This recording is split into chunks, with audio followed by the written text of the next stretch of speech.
Nutrition smart community की एक पहल। पोषण पोषण पोषण की बातें, पोषण पोषण पोषण की बातें। आज की चर्चा इमली और गंगालाल का खुशहाल परिवार।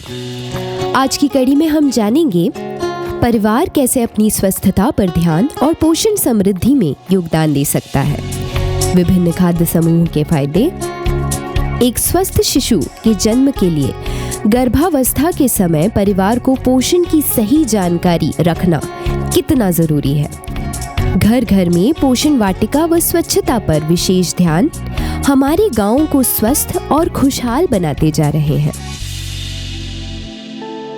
इमली नाम की एक किशोरी अपने परिवार के साथ आमला गांव में अपने माता पिता के साथ रहती थी। इमली रोज स्कूल जाती थी और माता पिता के साथ घर के कामकाज में हाथ भी बटाती थी। उसके माता पिता उसके खान पान का विशेष ध्यान रखते थे क्योंकि वह बड़ी हो रही थी।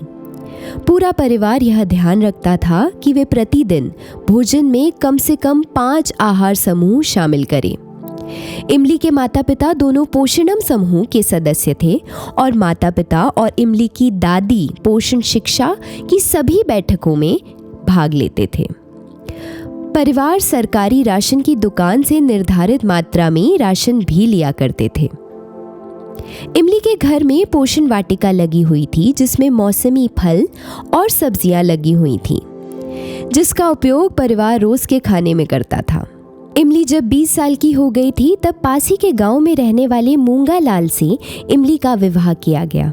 एक मजे की बात यह थी कि इमली के माता पिता ने पहले ये देखा कि बच्चा पढ़ा लिखा है तथा उसके घर पोषण वाटिका लगी हुई है और वे पोषण शिक्षा की बैठकों में भाग भी लेते हैं। तभी इमली का विवाह पक्का किया गया था। विवाह से दोनों परिवार बहुत खुश थे। दोनों परिवार आर्थिक रूप से सामान्य श्रेणी में आते हैं। अब जामुनखेड़ा गांव में इमली अपने पति, सास ससुर के साथ रहती थी। इमली को अपनी पढ़ाई जारी रखने में उसके पति ने बहुत मदद की। इमली और उसका पति आंगनवाड़ी केंद्र भी जाते और पोषण शिक्षा बैठकों में भाग लेते हैं।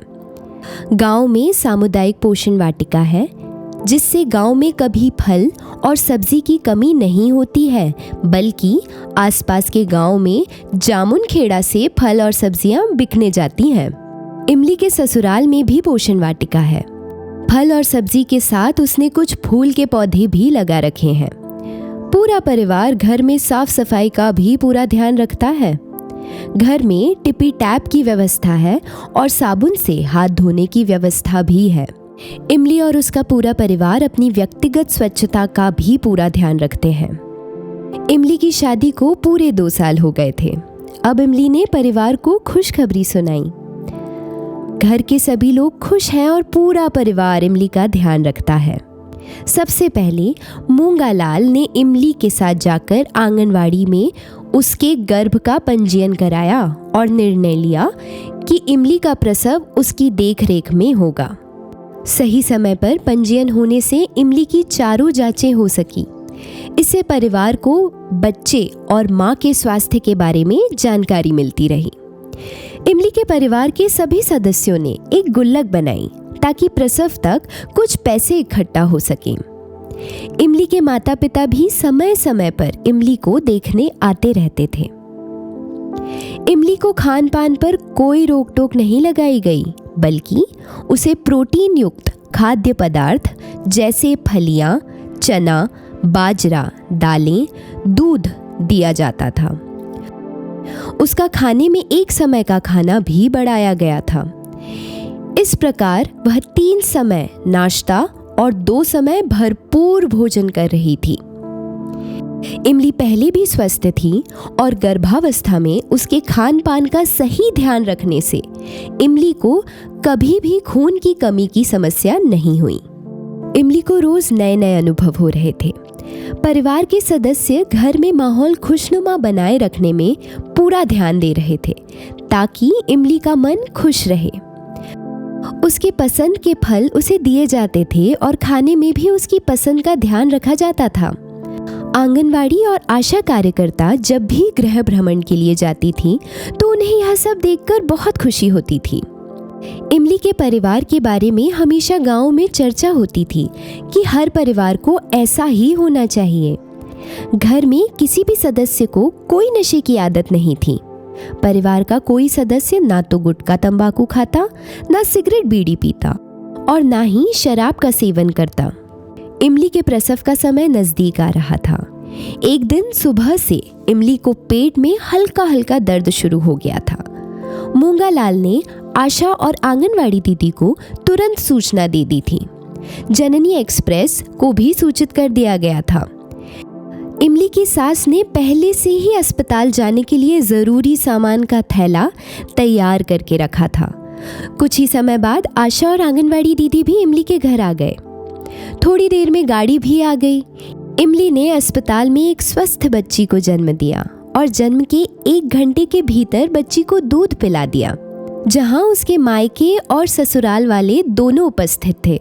अस्पताल से आने के बाद पूरा परिवार इमली और अब बच्ची की देखरेख में जुट गया था। अभी भी परिवार वाले इमली के खान पान का विशेष ध्यान रख रहे थे। उसे दालें, तिलहन, बीमारियों से बचाने वाले खाद्य पदार्थ दिए जा रहे थे। तो क्या आप भी इमली के परिवार की तरह खुद के परिवार को स्वस्थ, सशक्त और आत्मनिर्भर बनाना चाहते हैं? अगर चाहें तो ये संभव है। आप, हम और हमारे सारे गांववासी सुपोषित होंगे। आज की कड़ी में हमने जाना, स्वास्थ्य और स्वच्छता का रिश्ता गहरा है। जहां स्वच्छता वहां स्वस्थता। पोषण शिक्षा और स्वास्थ्य सेवाओं का सही से लाभ उठाने से गर्भवती महिलाएं और उनका परिवार सुरक्षित और स्वस्थ जीवन बिता सकता है। समृद्धि के लिए सामूहिक योजनाओं और सहयोग से एक समुदाय अपने सभी सदस्यों की देखरेख कर सकता है, विशेषकर मां और शिशु के संदर्भ में। ये संकलन न्यूट्रिशन स्मार्ट कम्युनिटी के द्वारा एक साझा प्रयास है। ये सूचना व जानकारी हमारे गांव को खाद्य और पोषण सुरक्षा की ओर अग्रसर करने की एक छोटी सी कोशिश है। इस पहल से जुड़े रहें, आत्मनिर्भर बने रहें। पोषण पोषण पोषण की बातें, पोषण पोषण पोषण की बातें।